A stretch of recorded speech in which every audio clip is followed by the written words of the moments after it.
I am haunted at times by Luke Cameron's varsity jacket. He had to lobby hard to get it. Nobody denied that he had talent. In fact, he was the star of our team. But for a member of our team to get a jacket was unprecedented. Our coach backed him completely, while the other coaches in the school nearly choked on their whistles when they first heard the plan. The principal had to be called in, and it wasn't until our team made nationals that Luke's request was finally heeded. 4 weeks before we left for Indianapolis, he became the first person in our school's history to have a varsity jacket for Quiz Bowl.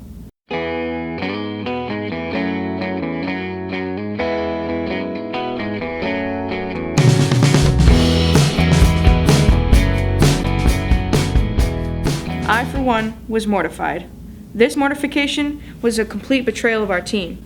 But if anyone was going to betray the Quiz Bowl team from the inside, it was going to be me. I was the alternate. Alex, can I ask you to stick around after class today? Sure. Thanks. 4 times the infinite sum 1 minus 1/3 plus 1/5 minus... Hi. Luke was our fearless leader. Fearless, that is, within the context of our practices and competitions. Put him back into the general population, and he became just another math geek. Too bland to be teased, too awkward to be resented. This country city of Manaus is located in... Federative Republic of Brazil. Francis O. Perfect SATs, tragic hair. In the lead up to this battle, the victor held a convention in Kane to assemble over 700 ships. The losing army consisted mainly of professional soldiers, also known as housecarls. The Battle of Hastings. Wes Ward, 250 IQ, 250 pounds. This element, atomic number 56, never found in nature as a free element. Barium. And Gordon White, calculator watch, matching glasses. 2 characters in this work refer to each other as Jacques, and 1 character is framed by John Barsada and Roger Cly. Jarvis Laurie works at a bank and informs another character that her father has been imprisoned for 18 years. For 10 points, name this Charles Dickens work that takes place during the French Revolution and includes such characters as Madame Defarge and Sidney Carton. You know it, don't you? You mean you guys don't? Tale of Two Cities. Give her another one. A line from this play provides a title for Arthur Rimbaud's work. Richard III. Give her another one. One of this man's poems begins, "I know that I shall meet my fate." In addition to the poem, an Irish airman foresees his death. He wrote a poem containing the line, "There is no country for old men." Yeats. Labyrinth of Solitude was written by this poet of Sunstone. His time as ambassador to India inspired Octavio Paz. There was a gaping hole in their knowledge, and I was the best lit girl plug the school had to offer. I had agreed to join the Quiz Bowl for 4 reasons. 1, I needed it for my college applications. 2, I needed a good grade in Mr. Phillips's physics class, and I wasn't going to get it from ordinary studying. 3, I did get a perverse pleasure from being the only person in a competitive situation who knew that Jane Eyre was a character while Jane Austen was a writer. And 4, I had an unarticulated crush on Damien Bloom. An unarticulated crush is different from an unrequited one, because at least with an unrequited crush, you know what the hell you're doing, even if the other person isn't doing it back. An unarticulated crush is harder to grapple with, because it's a crush that you haven't even admitted to yourself. The romantic forces are all there, and you want to see him, you always notice him, and you treat every word from him as if it weighs more than anyone else's. But you don't know why. You don't know that you're doing it, and you'd follow him to the end of the earth without ever admitting that your feet were moving. If he didn't have a problem with Luke's varsity jacket, it was probably because none of the other kids in our school defined him as a Quiz Bowl geek. If anything, his membership on the team was seen as a fluke. My social status was about the same as a water fountain in the hall. Hey Alex, can I have the notes? People were happy enough I was there when they needed me, but otherwise they walked on by. So you guys know that it's not too late to get another one of these. We could all get one. I mean, we were saving our money for the... Yeah, we're saving our money for Indianapolis. No, Are you guys sure? you can't possibly expect me to wear that.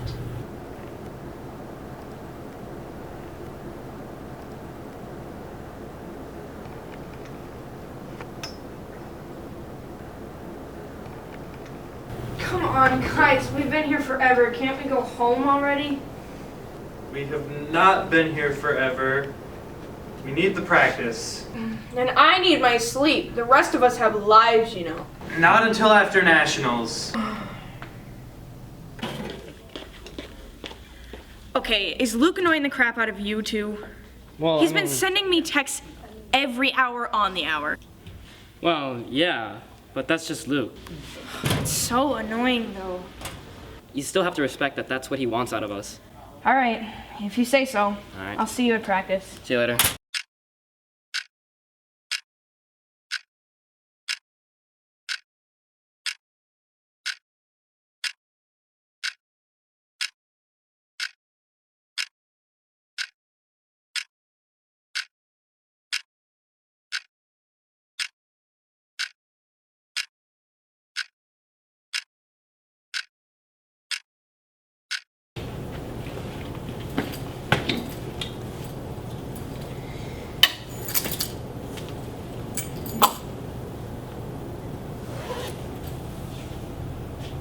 Everybody's got to be taking this seriously.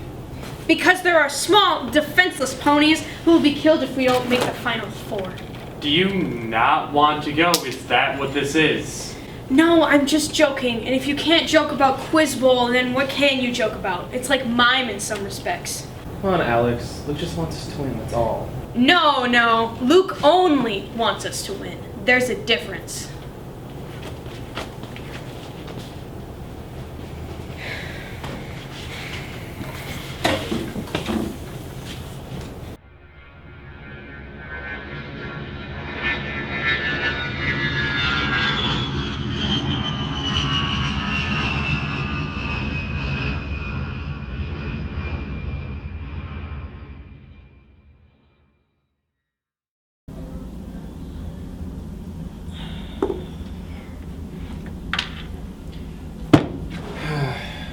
Guys, we need to wrap this up if we're gonna make it to the social on time.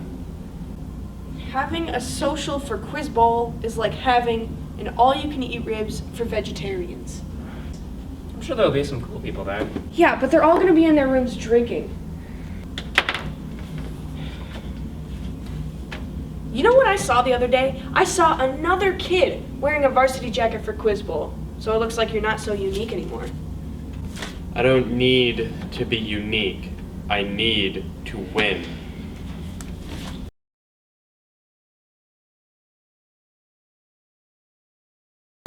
Alright guys, this is the quarterfinals.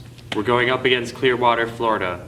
They've made it to the finals every year for the last 10. They've won 4 of those. They're legends. Alex, you're going to be in the starting lineup because they're known to use literature questions to their advantage. Bring it on. This author, born in 1788, was a leading figure in the Romantic movement. Byron. That is correct. This Russian author is most famous for his work with science fiction. Asimov. Correct. Although this author was predominantly a comic writer, his dystopian satire, A Clockwork Orange. Burgess. That's correct. Nathan Zuckerman, the subject of many of this author's novels, is. Roth. Correct. Which Nobel Prize winner later went on to write The Double Helix and Avoid Boring People? Double Helix. Do you have an answer? Crick. That is incorrect. Sorry. It's fine. No worries.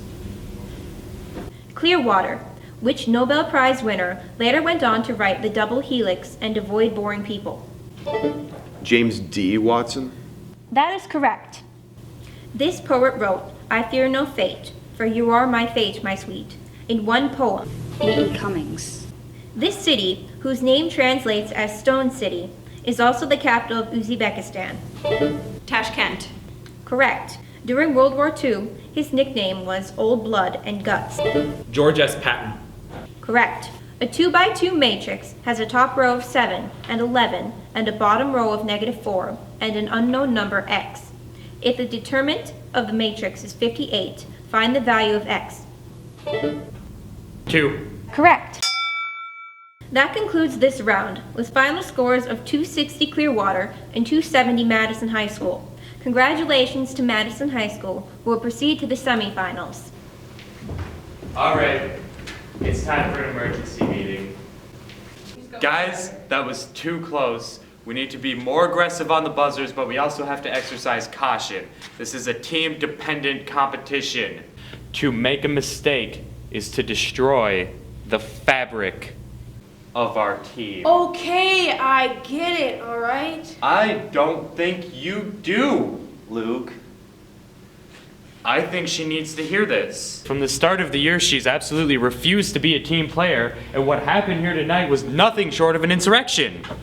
She is standing right here. If you've got something to say, why don't you just come right out and say it? You are not to answer science questions! Hey, man.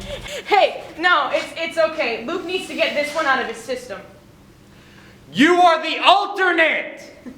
You don't seem to mind it when I'm answering literature questions, Luke. We only have you here because we have to. That's enough. No, it's not enough. I'm sick of all of you guys treating me like I'm some English freak that's raining on your little math and science parade. And Luke here seems to think that my contribution to the team is a little less than everyone else's. Anybody can memorize book titles. Oh, please. You don't even know the difference between Yeats and Byron. That's because the difference between Yeats and Brian doesn't matter. Don't you see, Luke? None of this matters. Do you get it? None of this matters. You have knowledge, but you're not using it. You're not out curing cancer. You're listing all of the people who tried to cure cancer. That's why it's all trivial, Captain. You think we're all trivial? No, I think you're trivial with your little quiz bowl obsession. You're the one who's not a part of this team. You are the outcast. If that's so true, Luke, then why are you the only one of us who wears a varsity jacket? No one else wanted to be seen in one. It's not just me, Luke, it's all of us. Enough. Look, why don't we regroup over dinner? We'll meet back up at 8 to scrimmage for tomorrow's semifinal. I don't know who we're going up against, but we're going to have to be a team to face them.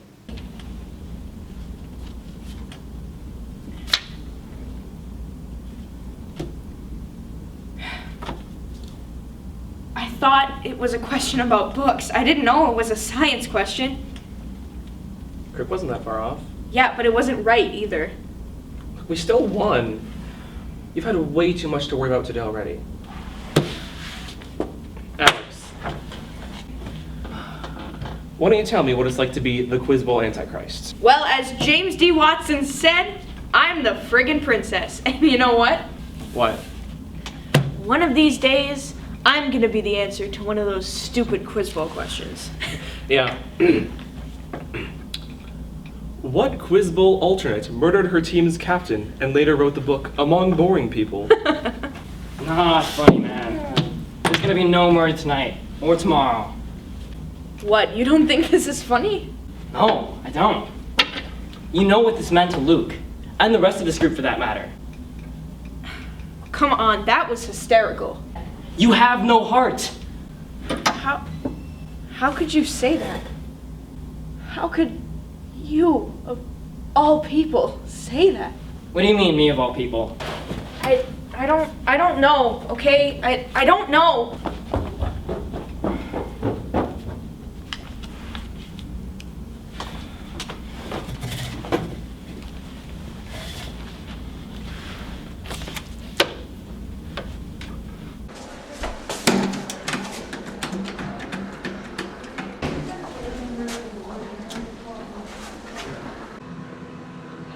Do you think I'm cold? Really? Am I? You're not cold. You're just so angry. I like to think that just because we're geeks means we can't be assholes too. But usually it's not from meanness or coldness, it's from anger or sadness. Like, when I see a fat person, I just want to tear them apart. But why do I want to rip Luke apart? Because he's a total prick. Maybe you just feel like if You rip apart the Quiz Bowl geek, and no one will think of you as a Quiz Bowl geek. But I'm not a Quiz Bowl geek. Have you figured it out yet? None of us are Quiz Bowl geeks. We're all just people. And you're right. What we do here has no redeeming social value whatsoever. But I think it's an interesting way to pass the time. You know, I'm not a very happy person, but sometimes I can trick myself into thinking I am. So where does Damien fall into this, if I might ask? I really have no idea anymore. I guess I'm still figuring it out. Fair enough. Is it that obvious? Only to me. How come you know so much more than I do? Because I read, stupid. Amazingly enough, during practice we were back in fighting form, as if nothing had happened. I felt like I could admit to myself how much I wanted to win. And not just that, how much I wanted our team to win. More for Wes and Francis and Gordon and Damien than anything else. We lost in the semifinals to the Des Moines School for the Blind. I knew from the look Luke gave me afterwards that he would blame me for the loss for the rest of his life. Looking back, I don't think I've ever hated any piece of clothing as much as I hated Luke's varsity jacket for those few weeks. You can't hate something that much unless you hate yourself equally as much. Well, we lost in the semifinals, but the local paper took our picture anyway. Luke looks serious and aggrieved. Gordon looks awkward. Damien looks oblivious. And Wes and me, we look like we're in on our own joke. In other words, happy.